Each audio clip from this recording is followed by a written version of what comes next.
So ito, kung meron kayong GD110 na motor at may plano kayong magpalit ng karburador, wag muna. Kasi meron yang problema. Ibig sabihin yung karburador ng GD110 sobrang tibay. So yung tibay na yon is siyempre susuki, pagsusuki matibay, di ba? So wag agad kayo magpapalit kagad ng karburador.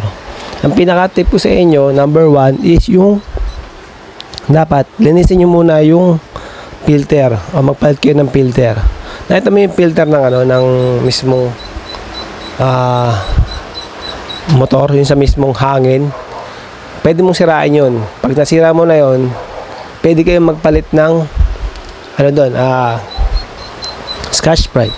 So pag nagpalitan ng Scotch-Brite, sigurado ako maganda na yung flow ng hangin nyo. Okay? So pag napalitan nyo na yun, ang pangalaman yung gagawin, syempre kakalisin nyo yung tangke nyo. Kasi yung tangke nyo yun, sobrang dumi na nun.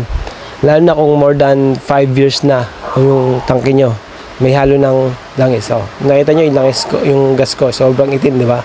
So yung sa ibabaw, gas yun. At sa ilalim, parang mga oil, dumi, lata, kung ano-ano man yung nakalagay doon, sobrang dumi.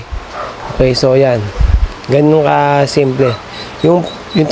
Para matanggal mo yung lahat ng kasi tawag dito, matatanggal mo lang lahat yun, lahat ng dumi is kung itataktak mo. Pag tataktak up and down, yung di ba shake, di ba left and right, up and down, di ba yun, shake, ganun din yung so kung nakita nyo yun, punong-puno siya ng yung dumi, sobrang itim. So ganun kadumi itong filter natin. So kung naisip mo agad magpalit ng karburador, sobrang sayang yung pera. So kailangan linisin nyo lang muna yung tangke nyo. Pag nalinis nyo na yung tangke nyo, sigurado kung makikita katulad dyan, sobrang dumi, di ba? So yun, tuloy-tuloy lang sa paglinis. So ito yung tangke. So yan, sobrang okay na yan pagka na ito nabaligtad nyo ng ganyan, nabaligtad ng ganyan, i-shake siya ngayon.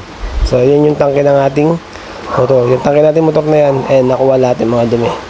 Sobrang dumi yan, lahat yan, sobrang yung patay yung takip. Ito yung takip na yan, papalitan nyo lang din yung takip na yan. So yan. Sa paglinis siya, kailangan tanggalin nyo yun.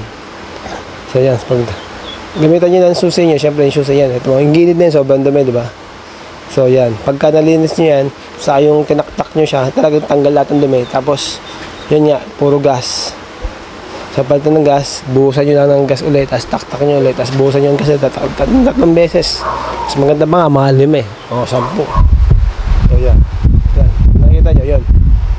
Yan, ganyan. Yan, ganyan, tataktan yung ganon.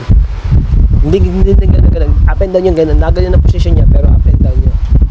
So, yun yung pagtanggal ng dumi sa langis sa tangke ng motor. Okay? Yan, GD110 niya. Kung nakikita nyo yan. Ayun, sobrang dumi ng langis.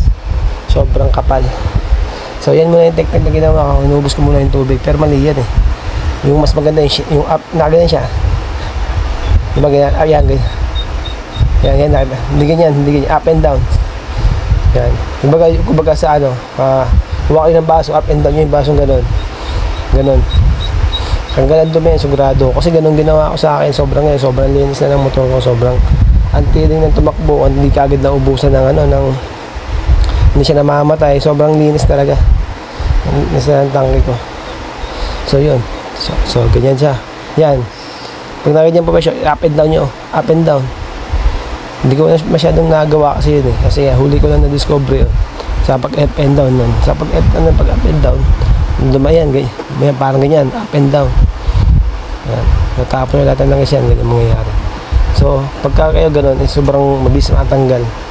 Siguro mga lang 2 minutes na pag sobrang linis na nun.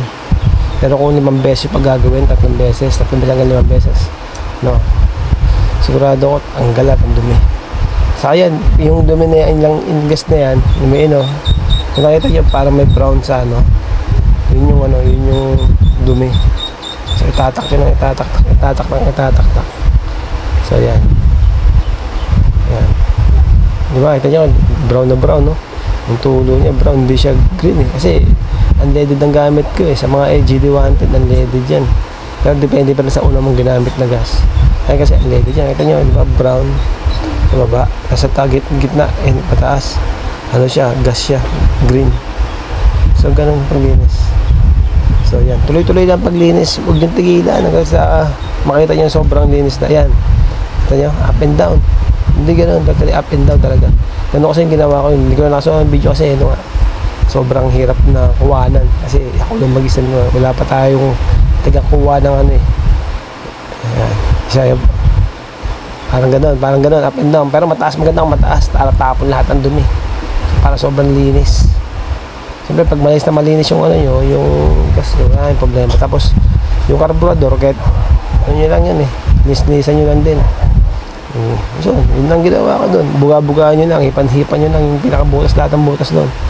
Pero kung meron kayo air compressor, bubugaan nyo, mas okay yan. So, ayan, katulad yan, sino?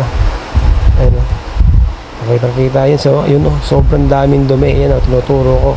Sobrang dumi yan. Ito, pwede nyo gamitin yung panlinis yan. Sobrang dumi.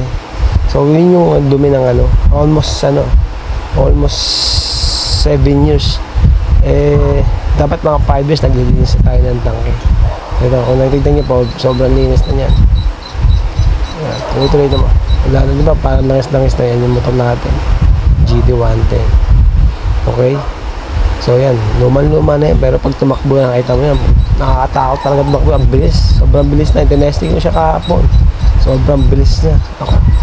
Sobra, yan, ganyan. Ayun kailangan masikip lang yan. Tapos ayun, di masikip din to. So yan, puro masikip lang yan. Kaya yan, binalutong ko pa ng masking tape. Siyempre, lumuluwag na, luma na rin kasi yung goma niya. Yan, kaya yun. So yan. Yung makina niya, yung engine niya. Di ba, luma na siya, pero naman. Pag umandar yan, sobrang lakas. Sobrang tulin. Sobrang dumi, di ba? Ayan. Ganun kadumi yung after ilang years na. More than 5 years na yan. Sobrang dumi talaga. Nilinis lang talaga yan. Okay? Huwag mo kalimutan magpain. Ito yung pati yan. Nilinisan yung pati yung takip na. Nilinisan ko rin yan. Sobrang linis na yan.